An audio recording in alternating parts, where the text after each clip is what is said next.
begin with the Standard on Saturday. Very interesting headline here. We're back to the education sector. KNUT now wants KCSE results cancelled.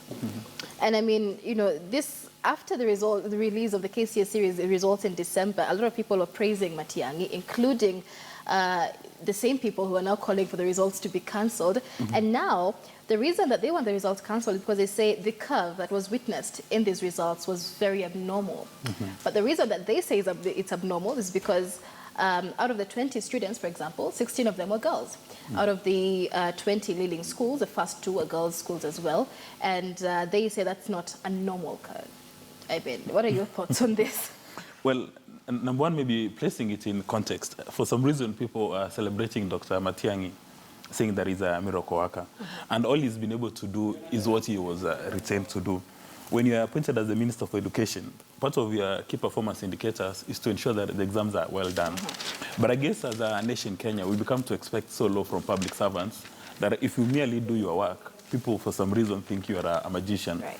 And Dr. Matiang'i has not gone the extra mile to do anything so unique. But the nation is celebrating him as a success story. But don't you think it's because we expect so little from our cabinet secretaries that when one actually works, we find the need to praise him? Yeah, it becomes some sort of a miracle, which is the reason we need to raise the bar of our expectation.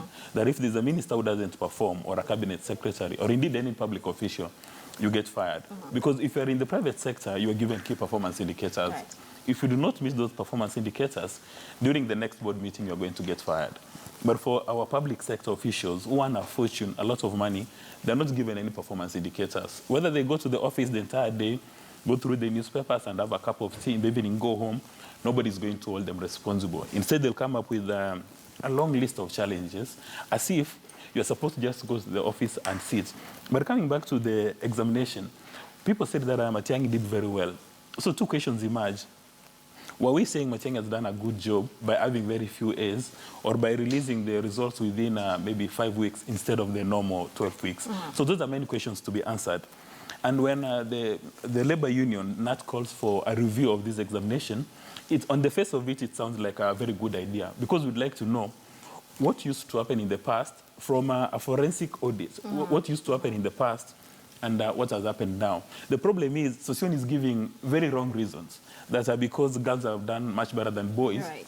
Now that's a reason to go and do a forensic audit. And you know, that's a logic which is upside down.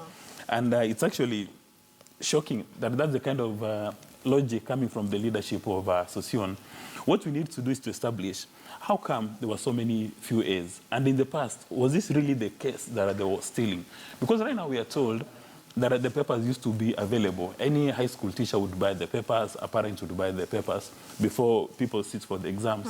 But there's no concrete evidence to confirm that. And Kenya being a nation largely driven by rumors and propaganda, it could be the case. So it's a very good idea that we have an independent investigation just to find out what were these loopholes that Dr. Matiang'i was able to seal. But more important, Dr. Matiang'i and Sosion are actually focusing only on 10% of the education system. Right. Because education in a serious economy, like maybe Sweden or Norway and Denmark, and actually Denmark has got the best form of education, they do not just focus on how you're going to get the grades at the end of the day. It's supposed to be right from the time you enter nursery or kindergarten. How do you progress all the way to the time you go to university? Like, for instance, in Denmark, they realize there are people who are trained to be, say, medical doctors, engineers, and there's a provision that at some stage, the teachers are able to identify that talent in you and prepare you for that profession. If you're going to be, say, a musician or a painter or, you know, these are what in Kenya is not highly regarded, again, there's a provision for that. And at the end of the day, you still end up with a bachelor's degree so that nobody looks down upon you. And I think those are the issues we are supposed to be asking as a nation, that are the Kenyan graduates ready to face the global market? And it's the case today. We are told that majority of university graduates today cannot even speak in English, cannot engage in a conversation. Cannot write a CV. Yeah, they can write us, yeah. And even for some graduates of primary school, at the end of class 8, at the end of 8 years, they're not able to do basic arithmetic. They cannot add 1 plus 1. They don't know the difference between a noun and a verb. And I think those are the things that Dr. Matiang'i and Sosion are supposed to be looking at, not just waiting for you to do 12 years, you get an E, and then you start questioning, Because again, it's unacceptable. I mean, it's beyond this world to imagine that after 12 years, 33,000 students did not understand anything. That the best they could do is an E. And maybe those are the questions we are supposed to address. Right. And now the buck stops with the Sosion. Sosion is in charge of the teachers. So what the teachers doing their job in school. And it's the case that majority of the teachers hardly spend time in school. Sosion has refused, and it doesn't want teachers to be subject to performance indicators so that you get paid for what you deliver. And I think really those are the main issues. But the fact that you want to audit the results simply because the boys performed poorly, that's a matter for the NGO, not a matter for Dr. Matiang'i. And as I mean, just to touch on some of the things also that he brought up, the fact that the grading system, he says they used a single grading system across all the subjects, which is apparently what not the norm with the previous exams. So we did not have a single A score in English in the entire country. There's not a single A. And he says that that single grading system disadvantaged the sciences and math students, which is what the boys usually take, and gave more advantage to the humanities, which is what the girls usually take. And so he's saying we're condemning the boys for using this single grading system. Sosion's thinking is, one can easily say it's actually analog and disappointing. If you go sit for a paper and you're a boy and you get, say, 60, there's no need of moderating that so that you can go under 10 and 90. Simply because you're a boy and simply because you're saying maybe boys perform better in sciences and girls do well in English. The essence of an exam is to give you what you've attained. There's no affirmative action in marking exams. There's no affirmative action in passing papers. Whether you are a boy, whether you are a girl, it's immaterial. You sit for the same paper.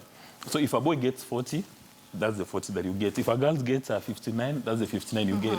It's up to the teachers to ensure that they prepare students very well. I mean, we have affirmative action in the National Assembly and the Senate. You are not going also to introduce affirmative action in when you're marking papers. This is the kind of leadership problem that we don't need in the nation. Because if you're going to pull up the grades of a boy child in Kenya, what happens when they graduate and they go to the UK, they go to the US, they go to Russia, and they're competing at a global level? There's no moderation there. Maybe statements explain why our graduates, most of us, are not able to speak good English. We can't even comprehend. You know, you can't even listen to international TV and understand, because now they want to push us to mediocrity. Right, right. All right, so let's focus on page 2.